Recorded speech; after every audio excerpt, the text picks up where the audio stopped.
আজকে একটি বিশেষ সমস্যার কথা আপনাদের জানাবো, যেটা আমরা প্রত্যেকেই বাইরের লোকজনের কাছে শেয়ার করতে অনেকটা কুণ্ঠাবোধ করি। সেটা হলো কনস্টিপেশন বা কোষ্ঠকাঠিন্যের সমস্যা। আপনি কি জানেন যে দীর্ঘস্থায়ী যদি কোষ্ঠকাঠিন্যের সমস্যাতে আপনি ভোগেন, তাহলে আপনার শরীরের মধ্যে বিষক্রিয়া তৈরি হতে পারে এবং এটি শুধু আপনার যে অস্বস্তি তা নয়, বরং পরবর্তীকালে colon cancer, pile, haemorrhoid, fistula, fissure এইরকম টাইপের বিভিন্ন সমস্যা আপনার মধ্যে নিয়ে আসতে পারে। আজকের এই ভিডিওতে আমি আপনাদের বেশ কিছু খাদ্যাভ্যাসের কথা বলবো, যেগুলো আপনার কনস্টিপেশন বা কোষ্ঠকাঠিন্যের সমস্যাকে বাড়িয়ে দেয়। অর্থাৎ আপনার প্রতিদিনের খাবার দাবারের মধ্যে কিছু ভুল রয়েছে, যেগুলো আমি আপনাকে জানাবো। বিস্তারিত আলোচনা করব কোন কোন খাবারগুলো আপনার পেটের মধ্যে সমস্যা সৃষ্টি করছে, এবং ভিডিও শেষে আমি আপনাদেরকে একটা প্র্যাকটিক্যাল সহজ ডায়েট চার্ট বলবো, যেটা আপনারা প্রত্যেকেই ফলো করতে পারবেন। তাই আর দেরি না করে চলুন শুরু করা যাক আজকের এই ভিডিও।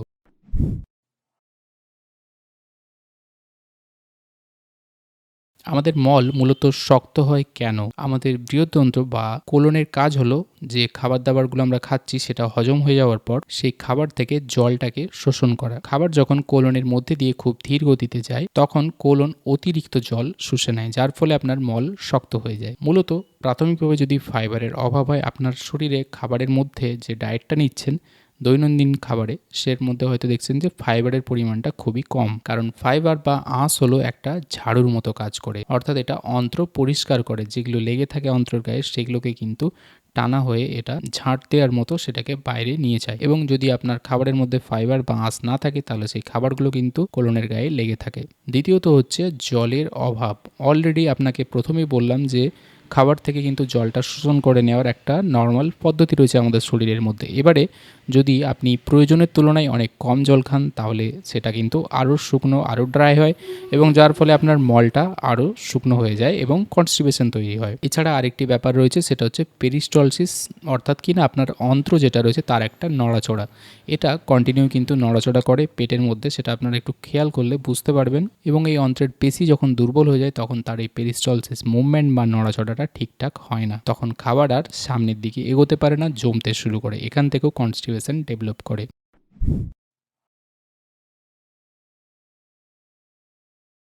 এবারে জানাবো সেই সমস্ত খাবারগুলো যেগুলো আপনি দৈনন্দিন জীবনে খাচ্ছেন এবং আপনার শরীরে মধ্যে কনস্টিপেশন তৈরি করার জন্য কিন্তু কাজ করছে একদম আপনার অজান্তেই। প্রথম খাবার হলো ময়দা বা রিফাইন জাতীয় যে খাবারগুলো রয়েছে। আমরা ধরুন প্রতিদিন যে সাদা পাউরুটি খাই, বিস্কুট খাই, এছাড়া কেক, পিৎজা এগুলো যে খাই, সেগুলোতে কিন্তু সবই রিফাইন কার্বোহাইড্রেট রয়েছে, ময়দা রয়েছে। বিশেষ করে রিফাইন বলতে কি, এটা যখন প্রস্তুত করা হয় তখন গমের খোসাগুলোকে ফেলে দেওয়া হয়, অর্থাৎ মূল যে ফাইবারটা এর মধ্যে থাকার কথা সেটাকেই ফেলে দেওয়া হয়। এবং এটা যখন আপনার পেটের মধ্যে যায় এবং যখন জলের সংস্পর্শে আসে, তখন এটা জলকে অনেক বেশি পরিমাণে শোষণ করে নেয় এবং একটা আঠার মতো চটচটে পদার্থ তৈরি হয়, যেটা সহজে পেরোতে চায় না। চিন্তা করুন, আপনার অন্ত্রের মধ্যে যদি কেউ আঠা লাগিয়ে দেয়, তাহলে তারপরে বাদবাকি খাবার দাবার বা যে খাবারগুলো তার মধ্যে দিয়ে যাচ্ছে সেগুলো কি ভালোভাবে পেরোতে পারবে? কোনোদিনই পারবে না।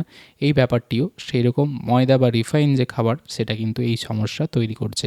এবং তাহলে মল বাইরে বের হবে কিভাবে? দ্বিতীয় হচ্ছে রেড মিট, কোষ্ঠকাঠিন্যের প্রধান শত্রু। কেন? প্রথমত এতে কোনো ফাইবার নেই। দ্বিতীয়ত এতে প্রয়োজনের তুলনায় অনেক বেশি পরিমাণে চর্বি বা ফ্যাট রয়েছে এবং আমাদের শরীরের ফ্যাট হজম হতে অনেকটা সময় লাগে। তৃতীয়ত এই রেড মিটে প্রচুর পরিমাণে প্রোটিন থাকে, যাও কিন্তু কোলনে গিয়ে জমা হতে থাকে। সুতরাং আপনি যদি এক বাটি মাংস খান, তাহলে সঙ্গে অন্তত আপনাকে 2 বাটি সবজি খেতে হবে বা স্যালাড নিতে হবে। তৃতীয় খাবার যেটা সবথেকে কমন এবং আমাদের অনেকেই এই ভুলটা করে থাকেন কিন্তু বুঝতে পারেন না, সেটা হলো দুগ্ধজাত খাবার, ডেয়ারি প্রোডাক্ট। বিশেষ করে সেটা দুধ হতে পারে, পনির হতে পারে। অনেকের জন্য দুধ সুপারফুড ঠিকই, কিন্তু কোষ্ঠকাঠিন্যের জন্য কিন্তু এটা একটা অন্যতম খাবার। বিশেষ করে দুধের মধ্যে থাকা ল্যাকটোজ অনেকের মধ্যেই এই কোষ্ঠকাঠিন্যের সমস্যা তৈরি করে, বিশেষ করে বয়স্ক লোকজনের মধ্যে। কারণ অনেক প্রাপ্তবয়স্ক যাদের বয়স একটু বেশি, তারা এই দুধকে হজম করতে পারেন না তাদের ল্যাকটোজ ইনটলারেন্সের জন্য, এবং এটা পেটে গ্যাস তৈরি করে এবং মল ত্যাগের যে ব্যাপার বা খাবারের প্রসেস হওয়ার যে ব্যাপার পরবর্তী খাবারগুলো, সেটা অনেকটা মুভমেন্টটাকে ডিলে করে দেয়। তাই আপনার পনির, চিজ বা দুধ এইগুলো যদি সমস্যা থাকে আপনি বুঝতে পারেন, তাহলে সেগুলো অবশ্যই এড়িয়ে চলা উচিত। পরবর্তী আমাদের খাবার হলো ক্যাফিন বা আপনার জলের ঘাটতি। অনেকে মনে করেন সকালে কফি অথবা চা খেলে পেট আপনার পরিষ্কার হবে। এটা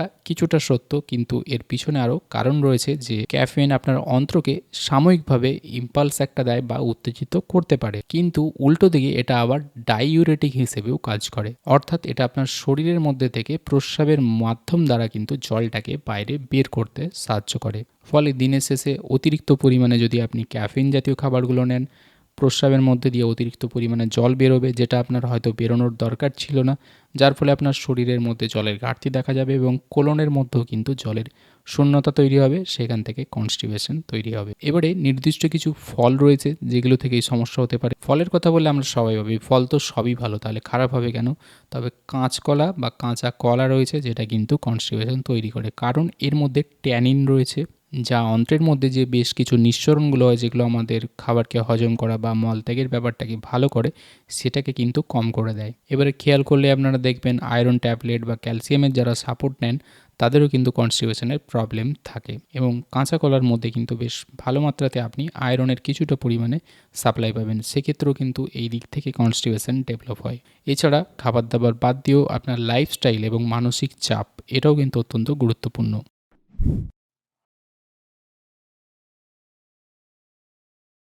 আপনি কি জানেন যে আপনার পেটের সঙ্গে আপনার মস্তিষ্কের সরাসরি যোগাযোগ আছে, এবং এটে বলা হয় গাট ব্রেন অ্যাক্সিস। আপনি যখন অতিরিক্ত দুশ্চিন্তার মধ্যে রয়েছেন, স্ট্রেসের মধ্যে রয়েছেন, তখন অটোমেটিক্যালি আপনার শরীর আপনার হজম প্রক্রিয়াকে স্লো ডাউন করে। শরীর তখন বিশেষভাবে ফাইট অ্যান্ড ফ্লাইট মোডে চলে যায়, ফলে কোষ্ঠকাঠিন্যের সমস্যা তৈরি হয়। সুতরাং দুশ্চিন্তা, টেনশন, স্ট্রেস কমানোর চেষ্টা করুন, শারীরিক ব্যায়াম, কসরত করার চেষ্টা করুন।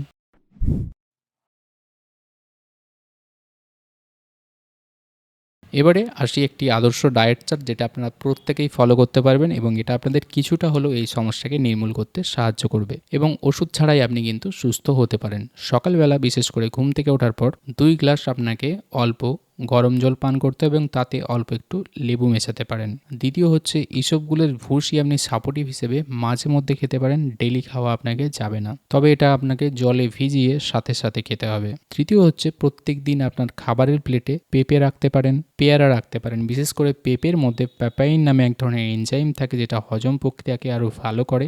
বিশেষ করে আপনি দেখবেন যে আমাদের ঘরোয়াভাবে অনেক সময় মাংস বা এগুলো শক্ত হলে বা রান্না করার সময় কিন্তু পেঁপে সেদ্ধ করতে দেওয়া হয় মাংসের সঙ্গে। অর্থাৎ এর যে এনজাইমটা রয়েছে সেটা কিন্তু মাংস বা এই জাতীয় খাবারগুলোকে হজমে সাহায্য করে। সুতরাং এটা পেটের উপরে কতটা উপকারিতা রয়েছে সেটা আপনারা খেলে কিন্তু পরিবর্তনটা বুঝতে পারবেন। এবারে রাতের যে খাবারটা খাচ্ছেন সেটা ঘুমোতে যাওয়ার মোটামুটি 3 ঘন্টা আগে আপনাকে কমপ্লিট করে ফেলতে হবে, এবং বেশিরভাগ সময় রাতে হালকা খাবার খান, সবজি রাখুন, স্যালাড রাখুন, স্যুপ রাখুন। সুতরাং মনে রাখবেন আপনার পেট যদি পরিষ্কার থাকে তবে আপনার মনও কিন্তু প্রফুল্ল থাকবে।